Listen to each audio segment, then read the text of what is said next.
Welcome back to the Hanging With Web Show right here on HWWS Web TV. I'm GW Pomichter. Thank you for logging on and tuning in now. Hit subscribe, and you know I've been watching a lot of YouTube lately.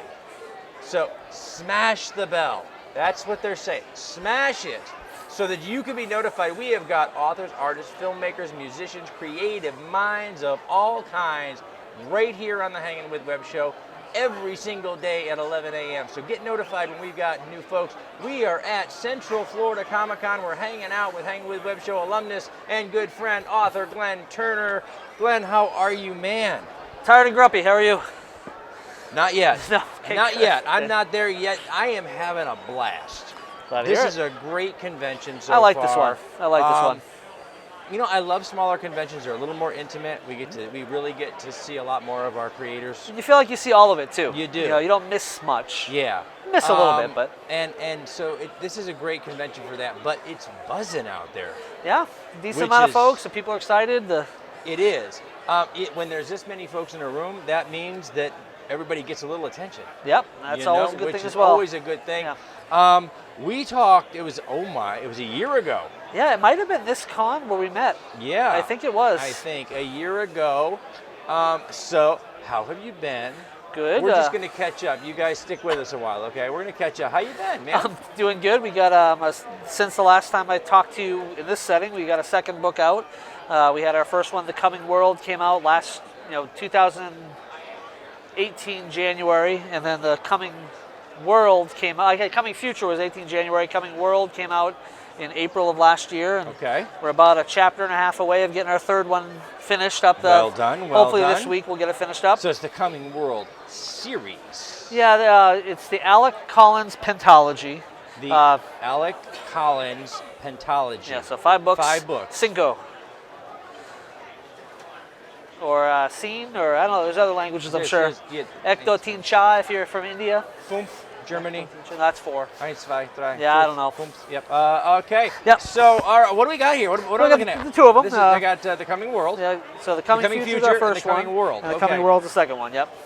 Wow. Okay. So good. So I'll tell you what. Let's work forward again because it's been a year. Yeah. The average attention span in my house is about 20 minutes. So on YouTube, it's about 12. Seconds? Possibly. Maybe. And so let's start at the beginning. Yeah, definitely. Okay. And let's give them the book blurb on book 1. So Aalok Collins is a young kid. He lives in a crystal city on a flat world, and he begins having visions of a catastrophe that's coming. And nobody believes him because he's a kid. But then all of a sudden it happens, and he finds himself in the middle of a catastrophe that he has to help pick up the pieces from, and he discovers a plot to overthrow the government of the city, and he has to figure out how to save the day and find a date to prom. All at the same time. All at the same time, yeah. Finding. And he fails at about half of it. It's a long time ago when we wrote dinosaurs at school, but I remember trying to find a date to prom without all that stuff happening. Yep. Yeah, and And I can tell you that our young protagonist here has got to face these hurdles and apocalyptic tasks. Yep. And his number one priority is finding that date to prom. Well, one of the things I notice about a lot of books, like the characters aren't always realistic. You know, they don't prioritize like I would prioritize in life, and so that's what we try to do with this. You know, these characters, make them. They all have their motivations. They all have the things they're seeking out to do. And yeah, there happens to be some fantastic things going on too that they have to address. But they don't forget. Oh, I want to make the soccer team. Well, I want to get a date to prom. I want to. You remember being I'm hungry. that I want age. lunch. You know, like yeah. You remember being that age, and somebody told you, hey, you're going to come and save the world now, and all you're thinking to yourself is, yeah, but I have a date Saturday. Yeah. Can we get it done by Thursday night so I can get ready, right? Yeah. So, all right, so that's the Coming Future. Yep. Okay. Coming World. Now here he is. See, he's running for his life. Yep. And now we're coming up on the Coming World. So Coming World, it's a kind of a different setting, same main character. After he gets through the stuff in the first book, part of that too is to determine where he's going to go to school, what he's going to accomplish the next year, and for whatever reason he ends up going to a place that's a little different. And so it gives away a little bit too much to go into the full spiel of it. But Okay. as he ends up in this different place, slowly, bit by bit, he uncovers there's a problems there too. All over the world, there's issues. He's not kidding either, because look, his book blurb is they actually double spaced it so that they could, because he's like not giving anything away. Yeah, not much. Yeah. So as he gets into the second passage, little things are popping up. There's issues that try to upend that whole area, and he has to again figure out how to save the day. And I think he had a date to prom in this one. Until I can't give away too much. I apologize. See, had yeah, a date to prom until. I'm not as good at selling the second book. Until ellipsis. Yeah. Which is, he just ellipsised us on camera. That's hard to do, but he did it. And you got book 3 you're working on right now. Yeah, book 3 is, we're exploring this world. It's a flat world, and the sun orbits the world, goes inside of it, goes around it. And so they're exploring these different parts of the world and seeing different things and learning how he's going to, be a productive member of society and save the world again. Wow. So, what? Behind the camera they have weird questions, but I'm going to ask it anyway because why not? Now we're laughing. We got to go with it, right? Maybe we can ellipse the question and not let them know what we're laughing about. Does Alex have a steampunk ... Was it a car? Is it? Yeah. Okay, car. So how does he get around? Well, so this is it's not a Earth type world. So there's the technology is different. What are we looking at for tech here? I see a lot of steampunk facets here. Yep. And last year when we met, you were all steampunked out. Yep. Okay, so Yep. we're looking at a steampunk style world. Yeah. So they've got a lot of airships and a lot of blimps or that kind of thing. They go around. There's some horses and carriages. He runs around in a giant gerbil ball in the second book. Giant gerbil ball. Yeah, he does. That's a fun part of the book. There's a big roller coaster in the beginning of the second book too that they go on to. The train just can't do what it's told. Wow. There's lots of boats. They go around on boats a bunch of times in the second book too. So boats, airships, gerbil balls. There's a train. I think there's a train. Got to be a train. It's just no. That's the roller coaster. Actually, have you ever heard of a Rube Goldberg device? I have. Yeah, it's a Rube Goldberg device, but I didn't want to be that obvious, so I called it an Eber Greblog device because it's backwards. So that's they fly around on that in the second book. Nice. But yeah, the first book they walk. For those of you that aren't aware, please Google that Rube Goldberg. It is. I had the pleasure during my oldest boy's tenure in junior high school. Okay. He was a part of a gifted program, and one of their practical assignments was to come up with a Rube Goldberg solution to the simplest problems. Yeah, like so toasted turning bread, on a light bulb, or, whatever.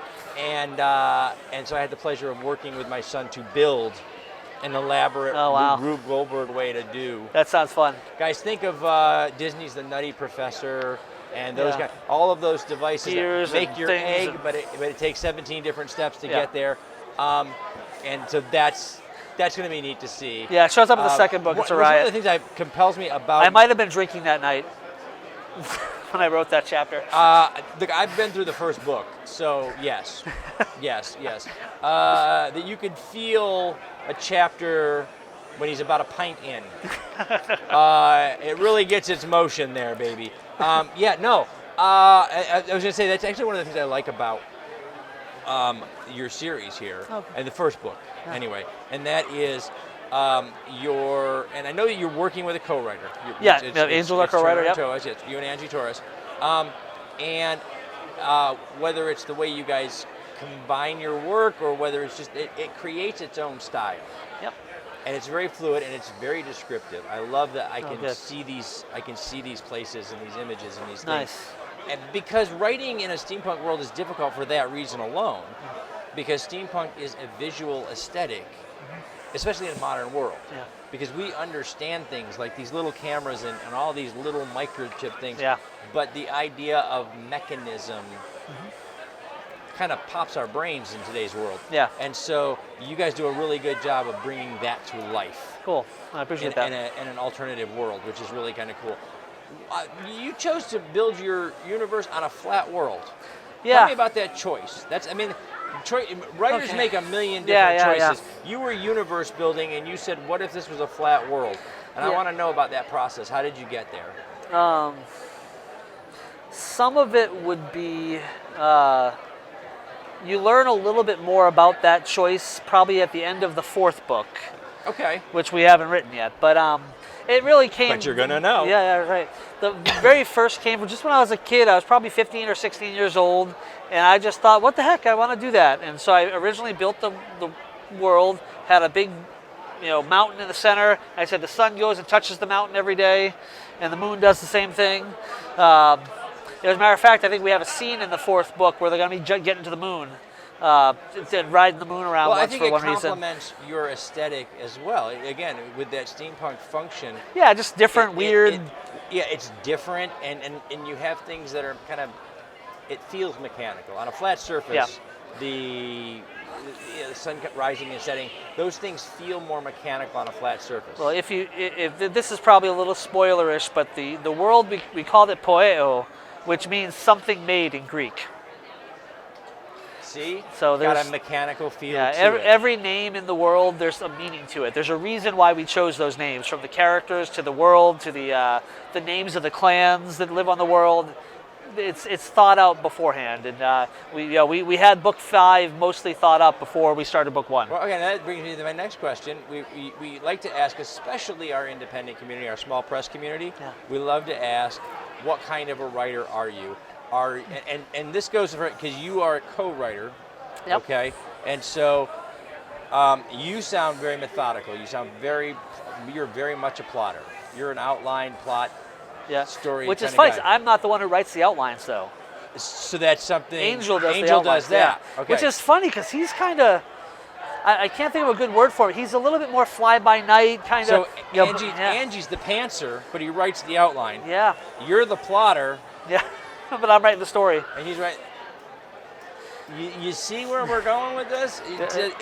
This is the wonderful thing about writing with a partner. I wrote with a partner on my last book. Oh, yeah? It was a lot of fun, and my writing partner is not a writer. Okay. So How do you guys do it then? Like, what's your format for how you? first of all, I'm a huge plotter. Okay. I've got 10 pages of outline, and I will find actual paragraphs that I'll use later. That while I'm working on the outline, a turn of phrase will pop into and I'll write it into this the is outline. gonna belong here. Yeah. And then so I'll end up putting that in later. And my writing partner is very much a pantser. Now, what is a pantser? Flies by the seat of his pants. Okay. Pantser. That's okay. So my writing partner is very much a pantser and not a writer. So I fill 2 roles. One is to take what he's contrived in his brain Yeah. and know where that goes in the story, in the outline. And usually it'll be an assignment. I'll say, okay, I'm writing this. Please go home and write that. Okay. And he'll go home and try to take a shot at that. And then when I get it, then I have to be editor. Okay. Because when I say not a writer, I mean punctuation, spelling, capitalization. Your sophomore English class, my writing partner skipped it. Not a class, the class. And I love him, and he's a great storyteller.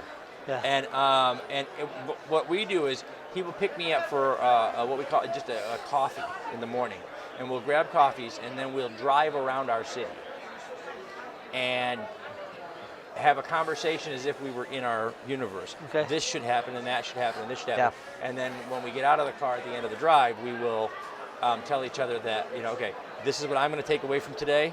This is what I'd like you to take away from today. Email it to me, and we'll see if it fits together. And my job is to make it fit together. So it's like building a puzzle if the person that you're working with only draws in squares. So he sends me the square, and I have to actually make all the cutouts to make it fit. And it's really kind of, it's interesting, but I love it because it's I don't know, that collaborative feeling. Yeah. And knowing that someone's in this world with you, that you can share ideas and things, because we so much of what we do, we have to do in our heads. So to be able to have someone to talk that out with is really cool. And sometimes he fixes my logic problems. Yep.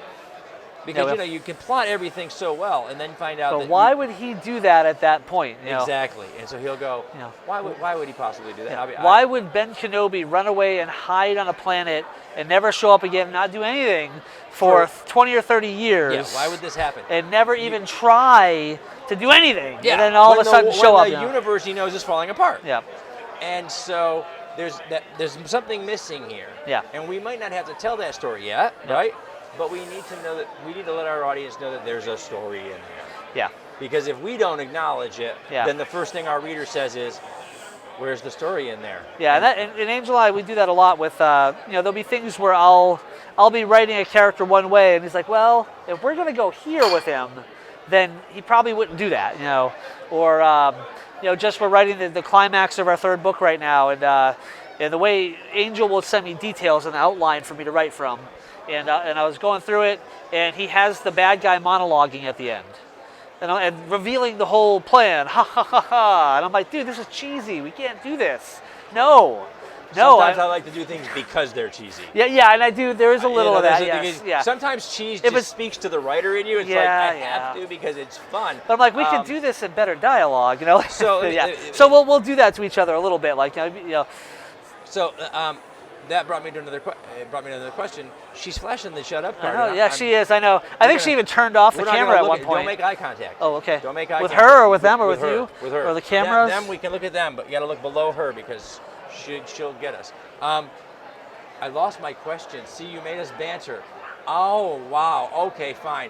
Guys, we're here at Central Florida Comic Con. We're hanging out with our good friend, author Glenn Turner, the author of, now what is the name of the series going to be? The Aalok Collins Pentology. The Aalok Collins Pentology. Which I think is a real word. I'm not positive. I probably Googled it. If it's not a real word, call Oxford and petition them. It should be. I like it. So, the Aalok Collins Pentology. It's a lot of words. Anyway, check out The Coming World. The Coming Future. And The Coming Future. And coming soon, The Coming Trials. The Coming Trials. All right. We're going to thank our partners and our friends at Famous Faces and Funnies, Josh Bauer at J Bauer Art for all this fantastic art on the set this weekend. Space Coast Comics and Space Coast Comic Con, Hearts Helping Others of Central Florida. Brevard Film and Talent, my wonderful, beautiful daughter and my granddaughter at Mommy and G for creating our merchandise for us. Cool. That's actually Kitchen Killa's merchandise. Oh, yeah. Kitchen Killa's. I bring my coffee to work in my Killa's Yeti. And guys, I'm a fan too. I like those guys. They're that's good. That's right. They're good. NSC Live TV. Those guys are awesome. They're out gathering up and broadcasting all of those auctions from comic shops all over the country. Are they? And putting it in one place so you can grab your gizmos and gadgets and books and comics, right? And our great new friends at Entertainment Inc. or Ink Fusion Magazine for letting Harry come and hang out on set with us today. Good to see you, buddy. He's just cool. Yeah. So, guys, thank you for logging on, tuning in. Make sure you hit subscribe. Come back for more. We're hanging out with author Glenn Turner. Stay tuned in and stay logged on and see who we're hanging with next.